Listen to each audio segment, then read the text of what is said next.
E aí, pessoal, tudo bem? Imagine que você é um ser humano, que não deve ser difícil, mas imagine que você é um ser humano que acabou de adquirir consciência de quem você é, de que percebeu que você é um indivíduo numa época antes da gente ter uma língua escrita, antes da gente ter uma língua falada, antes da gente conseguir comunicar uma ideia de uma pessoa para outra.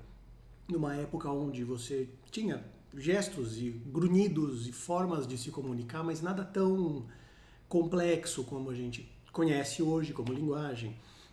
E imagina você sendo essa pessoa e olhando o mundo ao redor, sabe? Parando de ser só reativo e começando a fazer aquelas perguntas mesmo de que mundo é esse? O que é esse lugar? E por que eu posso comer aquilo? E de onde veio tudo isso? Né?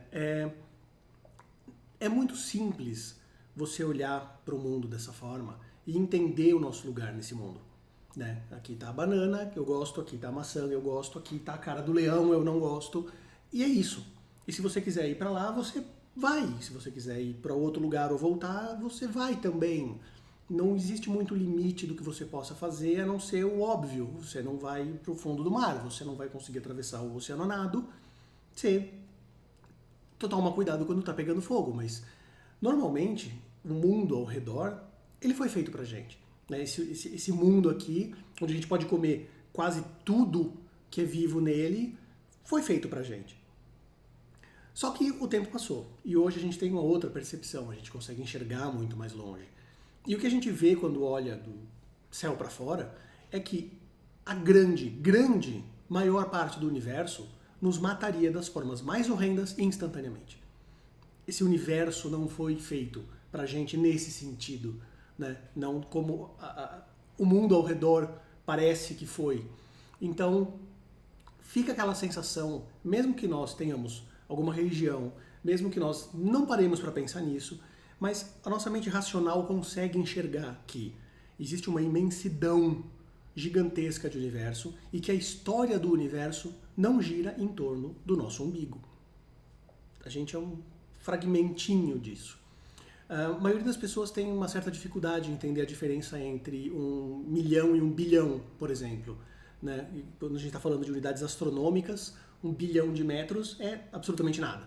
Mas só para ter uma noção, 1 milhão de segundos são 11 dias.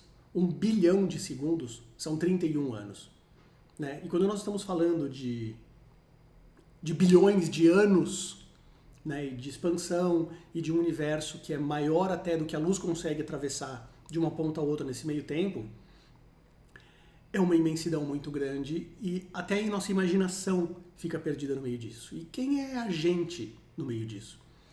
Nos vídeos anteriores a gente viu como a noção da nossa mortalidade nos motiva a fazer as coisas de duas formas. Né? Ou tentando criar algum destaque que nos imortalize, ou pertencendo a uma grande massa que nos imortalize da mesma forma.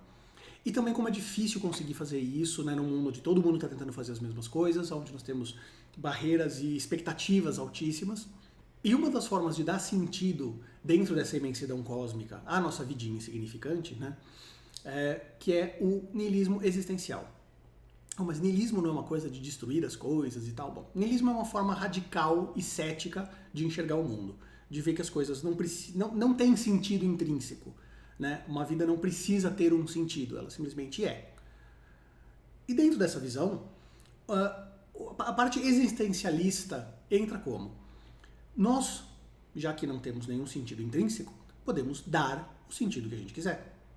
Então a gente pode escolher. Mesmo quando a gente tem uma fé e a gente acredita que o sentido da vida é seguir todos os dogmas dessa religião, nos encontrar com Deus e etc., de certa forma também é uma escolha. Porque a gente poderia escolher não seguir isso. Então, escolhemos seguir. Não estou discutindo aqui se Deus existe ou não, se está certo ou não, qual das 37 mil religiões está certa e quais das 37 mil menos uma não está certa. Só estou dizendo aqui que é uma escolha.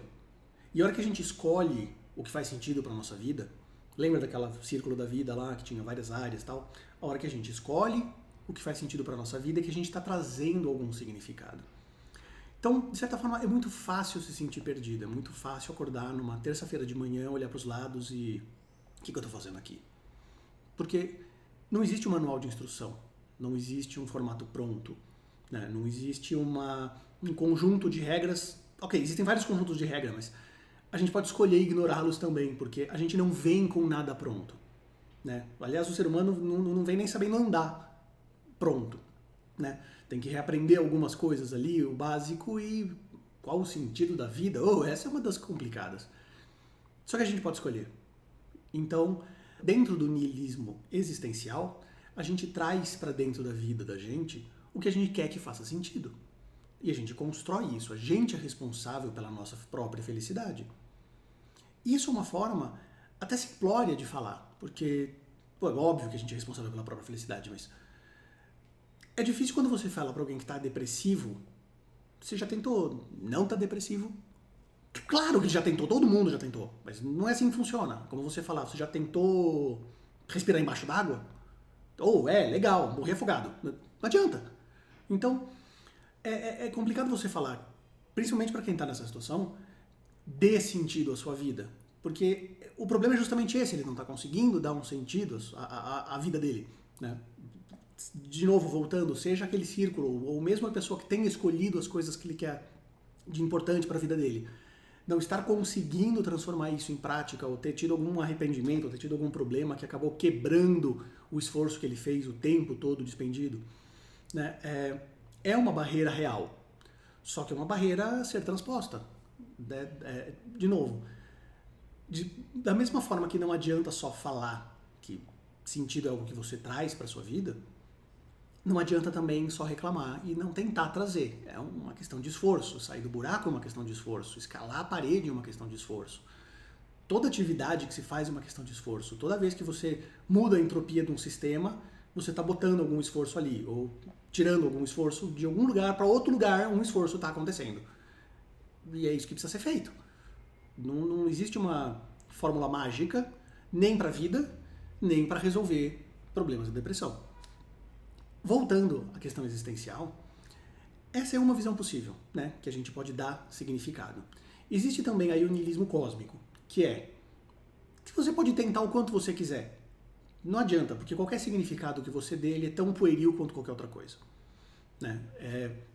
Essa é uma visão um pouco mais sombria até de enxergar o universo, mas é um universo que não se importa. E no final das contas, nada do que a gente vai fazer, nada do que a gente vai construir vai durar para sempre. As coisas vão mudar, as pessoas vão ser esquecidas, o sol uma hora vai crescer e vai engolir a terra, porque vai, mesmo demorando aí muitos, muitos anos. É engraçado porque isso é uma coisa que de pequeno me preocupava. Eu achava que isso era um grande problema, porque o fim do mundo tinha data para acontecer. E ok, tem, mas está impensavelmente longe. Tem muito tempo até lá para resolver isso. E se a gente não se destruir antes, inclusive, saudade dos dinossauros. Mas, ok, o universo não se importa, por que a gente vai ter que se importar? Bom, a gente não tem que se importar. Mas isso também traz um certo, daí chamado otimismo cósmico. Se nada importa, se nada do que a gente faça e construa vai durar para sempre, nossos erros também não duram para sempre. As mágoas que a gente sofre ou causa também não duram para sempre. No final das contas, a gente tem um tempo limitado aqui que a gente pode aproveitar. Aproveitar do jeito que a gente quiser. Usar desse livre-arbítrio para gostar ou desgostar das coisas, fazer ou não fazer as coisas, curtir a vida, dar significado para ela se é o que a gente quer fazer. E achar que ela não tem significado nenhum se é o que a gente quer fazer. Porque no final das contas, essa é uma das grandes verdades. Se nada é para sempre, dor não é para sempre. Culpa não é para sempre. E todas essas coisinhas que atrapalham o dia a dia, que fazem a gente acordar numa terça-feira de manhã, olhar para os lados e falar: o que eu estou fazendo aqui? O que você quiser. Aproveita. E se nada está parecendo legal, procura outras coisas. Existem mais de 7 bilhões de pessoas no mundo. Se todo mundo que você conhece, se todo mundo que está te rodeando ali cria uma situação ruim, a primeira coisa que você pode fazer, bom, além de procurar ajuda profissional, isso seria sempre bom, mas uma coisa que você pode fazer, fala com elas, expõe. E se você encontrar ali uma barreira, procure amigos melhores. De novo, tem muita gente no mundo. Tem muita gente boa por aí também. Mesmo que eles estejam um pouquinho distantes. Valeu, galera!